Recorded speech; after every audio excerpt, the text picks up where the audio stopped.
ముఖ్యమంత్రి గారికి ఒక బీజేపీ ఎంపీ పూర్తి స్థాయిలో వెనుక ఉండి సహకరించి ఒక బ్రోకర్ కంపెనీని తీసుకొచ్చారు. ఆ కంపెనీ పేరు trust investment advisors private limited అనే పేరుకు మర్చెంట్ బ్యాంకర్, బట్ చేసేది బ్రోకరేజ్. వారు ఈ కాన్సెప్ట్ వారికి చెప్పారు, మీకు ఎఫ్ఆర్బిఎంను బైపాస్ చేస్తూ మీకు డబ్బులు తెచ్చిస్తాము, మీరు దానికి గాను మాకు డబ్బులు ఇవ్వండి, ఆ తర్వాత మీ ఇష్టం ఉన్న వాళ్ళకు భూములు అమ్ముకోండి. ఇది ఓవరాల్గా స్కీమ్.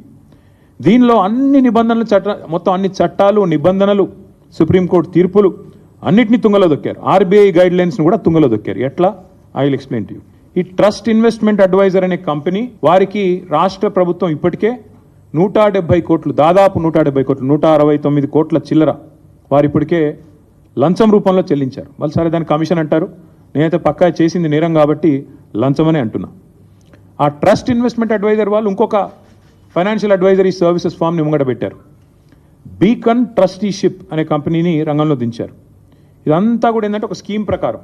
ఇక్కడ ఇంపార్టెంట్ పాయింట్, పేరుకు పోయిన సంవత్సరమే రాష్ట్ర ప్రభుత్వం మాకు సుప్రీంకోర్టు తీర్పు రాగానే ఈ భూమిని మేము 75 కోట్లు పర్ ఎకరం మేము టీజీఐఏసీకి బదలాయిస్తున్నామని చెప్పి ఒక జీవో ఇచ్చింది. కానీ జీవో మాత్రమే ఇచ్చింది తప్ప ఆ ల్యాండ్ను ఏలియనేషన్ చేయలేదు, సేల్ డీడ్ చేయలేదు, మ్యూటేషన్ కూడా కాలేదు. అయినప్పటికీ తనకు చెందని భూమి, మ్యూటేషన్ అయితేనే నీ పేరు మీదకి ఓనర్షిప్ వస్తేనే ఆ ల్యాండ్ నీదన్నట్లు లెక్క. ఇప్పుడు హెచ్ఈ కూడా అదే అంటున్నారు కదా, హెచ్ఈకి ల్యాండే లేదు, హెచ్ఈ ల్యాండ్స్ అన్ని మావే అని గవర్నమెంట్ ఎందుకు అంటుంది? ఎందుకంటే మ్యూటేషన్ కాలేదు కాబట్టి ఇంకా రికార్డ్స్ ప్రకారం నాదే ప్రభుత్వ భూమి అని ఈరోజు కూడా ప్రభుత్వం అదే వాదన చేస్తూ ఉంది. ఇవాళ ఇక్కడ కూడా అక్షరాల అదే జరిగింది. జనరల్గా ఇప్పుడు ఉదాహరణకి మీరు ఎవరైనా సరే వ్యక్తిగతంగా మనం ఒక ప్రాపర్టీ, మనకు ఒక ఇల్లు ఫ్లాట్ ఉందనుకోండి, లేదా ఒక ప్లాట్ ఉందనుకోండి, దాని మీద లోన్ తీసుకోవాలనుకుంటున్నారు తనఖా పెట్టి. జనరల్గా ప్రాసెస్ ఏముంటుంది?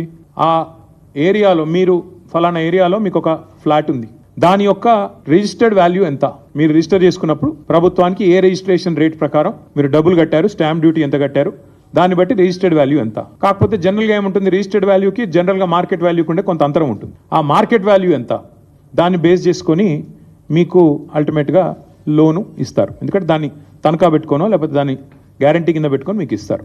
ఇక్కడ ఏం జరిగింది ఈ విషయంలో? ఒకటి కాదు, రెండు కాదు, అన్నిటినీ తుంగలో దొక్కుతూ ఈ ఫారెస్ట్ యాక్ట్ కానీ ఇందాక నేను చెప్పినట్టు అసలు ఓనర్షిప్ లేదన్న విషయం పక్కన పెట్టి TGIAC has no ownership of the land. TGIAC ఒక పేరుకు ఒక జీవో ఇచ్చారు తప్ప ఇంతవరకు సేల్ డీడ్ కాలేదు, ఎలినేషన్ కాలేదు, మ్యూటేషన్ కాలేదు. TGIAC is not the owner of the land. కానీ ఆ ల్యాండ్ను టీజీఐఏసీ, ఇక్కడ నేను ఊరికనేది మాట్లాడట్లేదు, this is the stamps and registrations department statement of encumbrance. ఏదైతే రేవంత్ రెడ్డి గారి ప్రభుత్వం ఈ భూములు తనకి కాకపోయినప్పటికీ ఏదైతే టీజీఐఏసీ ఆ బీకన్ అనే కంపెనీకి రాసిచ్చేసిందో దానికి సంబంధించిన వివరాలు, ఈసీ ఎన్కంబరెన్స్ మీరు కూడా దొరుకుతుంది, ఆన్లైన్ వెతికితే మీకు కూడా వెంటనే దొరుకుతుంది.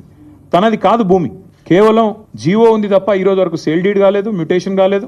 అయినా తనది కాని భూమిని తాకట్టు పెట్టి టీజీఐఏసీ ముఖ్యమంత్రి గారు అదేదో వారెవరో బ్రోకర్ సంస్థ చెప్పిన దాన్ని పట్టుకొని పెట్టేసినారు. పెట్టేస్తే జనరల్గా ఏమవుతుంది, లోన్ ప్రాసెస్ స్టార్ట్ అయ్యేటప్పుడు 3-4 విషయాలు చూసుకుంటారు. ఏ బ్యాంక్ అయినా కూడా ఏం చూస్తారు?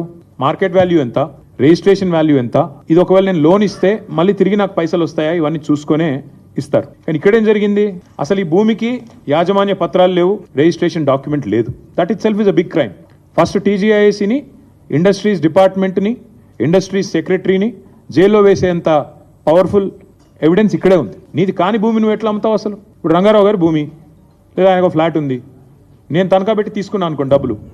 ఫస్ట్ ఆఫ్ ఆల్ ఎవడన్నా ఇస్తే వాడిది తప్పే అవుతుంది, నాది కూడా తప్పే అవుతుంది. ఆయన నాది కాని దాన్ని తీసుకుపోయి నేను పెడితే నాది తప్పే, ఇచ్చే ఇన్స్టిట్యూషన్ కూడా తప్పే అవుతుంది. అట్లాగే ఇక్కడ తనకు సంబంధం లేని భూమిని ఇవాళ రిజిస్ట్రేషన్ పత్రం లేదు, యాజమాన్య పత్రం లేదు, ఏది లేకపోయినప్పటికీ ఒక నామమాత్రపు జీవో, అది కూడా ఎప్పుడు ఇచ్చారు? 26/6/2024లో జీవో నెంబర్ 54 ప్రకారం ఇచ్చేస్తున్నాం భూములు అని చెప్పి పేపర్ మీద మాత్రం ఇచ్చేసినారు. పేపర్ మీద తప్ప తర్వాత ఫాలో అప్ లేదు, సేల్ డీడ్ లేదు, రిజిస్ట్రేషన్ లేదు, మ్యూటేషన్ లేదు, ఏది జరగలేదు.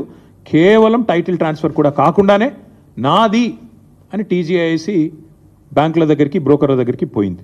That is the biggest crime number 1.